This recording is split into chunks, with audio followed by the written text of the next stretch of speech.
Kamo gani nga mangayo og tabang sa mga vlogger, pag-expect na gyud mo nga i-vlog gyud mo. Kung dili mo ganahan nga i-vlog, ayaw na lang mo pangayo og tabang. Kung ang inyong rason manggali, gamito na puntaan nila, i-vlog-vlog ta kay para engagement, para makakwarta, huna-hunaa nga gitabangan ka. Nganong i-vlog ka? Kay kanang iyang gitabang sa imuha, iya po nang abot sa vlog. Kalagmitan sa mga vlogger, kanang ilang gihatag nga mga ayuda, mga unsa nga grasya, abot po na sa ilang pagpaningkamot og vlog-vlog para makashare sa ilang nga blessings. Ay, guna-hunaan nga dautan. Kay vlogger may imang giduulan. Kung sa may trabaho ana, mag-vlog man. Dili na ingon nga panghinambog, dili na ingon nga gamiton ka. Kung manay mo kunahuna, ayaw na lamang pangayo og tabang sa mga vlogger. Kaya kanang imong nadawat nga hinabang, grasya, gikan po na sa ilang abot sa ilang pag-content. Kintahay, kana inyong content, naabot na og 1 million views, 3 million, 3 billion views. Wala kong income. At least, kanang ina pong ma-income, matabang na po niya sa uban. Kunik-kunik lang ba? Ayaw huna-hunain ninyong dautan ang mga tao, labi na diri sa social media. Kung mga yung tabang, unya, i-vlog mo, as long as, wala good guys, istorya nag mga dautan, wala na ga, hisgot o mga pulong nga, makadaot sa imuha, nga, degrading kayo sa ngatanan, kung puro ra, maayo ang iyang gibuhian nga istorya, okay ra kayo na siya. Importante, natabangan ka. Kay kabalo ka karong panahon na, ang mga vlogger, mas dako pagtabang kaysa mga lain na ahensya. Ang mga vlogger karong panahon na, mooy pinakauna nga mangita og paagi nga makaresponde, makahatag og tabang, maka-extend sa ilang tabang ngadto sa nanginahanglan. Dool mo mga agency unsa nang mga departamento. Di ba patalayon pa mo? Pasunuron mo. Kinsay mauna, kinsay maulahi. Ang mga vlogger, pag mo tabang yun na. Diretsyon pagkakadto sa inyong balay. Pero mo lagi, i-appeal po ka sa ilang pag-vlog-vlog. Pero wala na idautan nga tumong og tuyo. Kaya mo naman ilang panginabuhi. Muti na mong gi-expect di ay.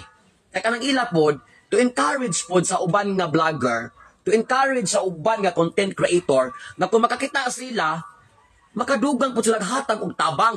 Ato na ko na nakita diri sa social media nga ay gakalisod. Gi-content sa vlogger. Gi-video. Pagkapila ka adlaw, daghang niabot nga tabang og hinabang. Di ba ita malipay ana? Wala to niya gibuhat. Wala niya gi-vlog-vlog. Gi-appeal siyang content. Di siya rin magdupa-dupa. Di ka malipay ana. Mas daghan pang makatabang sa imuha. So ingon ana ra na siya. Manay mga tao nga mga ungrateful, sirado kay mga utok, mga close-minded kaayo, na wala kabalo kinsa ilang giduulan. At tumuduol sa mga politiko, at tumuduol sa mga private nga mga tao. Eh for sure, di good mo i-vlog ana. Kung naka-vlog man yung giduol. Mag-unsa man na, i-vlog yun mo. Bugo mo kayo sila. Managanahan kay ko sa topic nga akong nadunggan kaganiha. Kay very true yun kay sa ngatanan. Ka-relate yun kaayota. Tas ako gunang balik-balikon pod.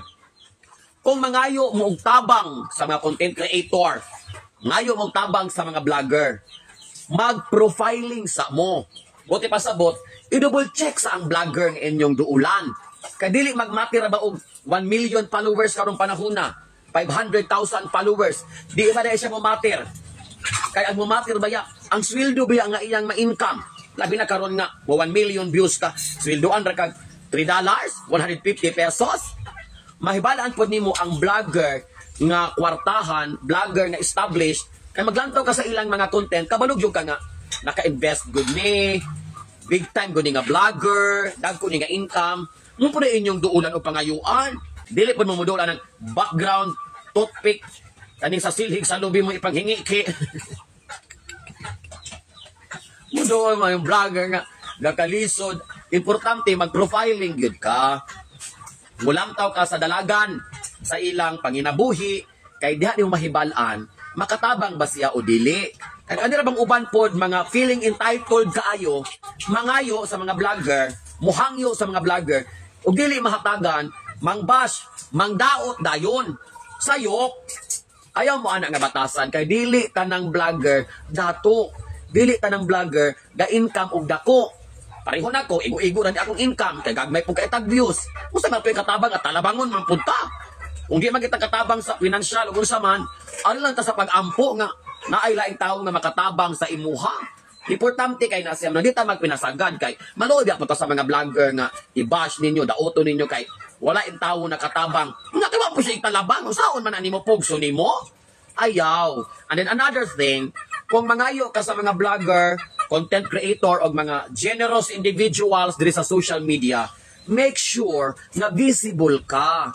Make sure nga tawo ilang ka-chat ka istorya. Ang uban, mangayog tabang, nakalak ang profile. Usa ka VIP? Ang vlogger ang mag-adjust sa imuha? Mangayo og tabang, sindan kag screenshot. Siyempre ang motabang pudlang tawon og kisa man ni siya. Kay willing motabang. Paglantaw dito sa profile, mga kahoy, mga bulak, mga quotes. Kinsa man itaway ganahang tabang sa imuha? Di ba? So dapat po, kung mangayo tagtabang, ana pong tinuod ta. Di ta scammer, di ta fake news.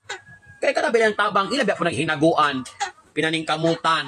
Nya, swerte gani ka kay, sa tanan nga nangayo, sa tanan nga nihangyo, ikaw pa dyan nabunutan, ikaw may nahatagan sa tabang, dako na kay ng blessing sa nga tanan. Muna ka ng pagpangayo og tabang, kinahanglan yun nga, kabalo po ta sa itong kaugalingon mo pahimutan. Di po kay, pasagad na po lamang ta, namura na po tagsikinsa. Manang usahay, imbis ganahan og tabang, dili na lang.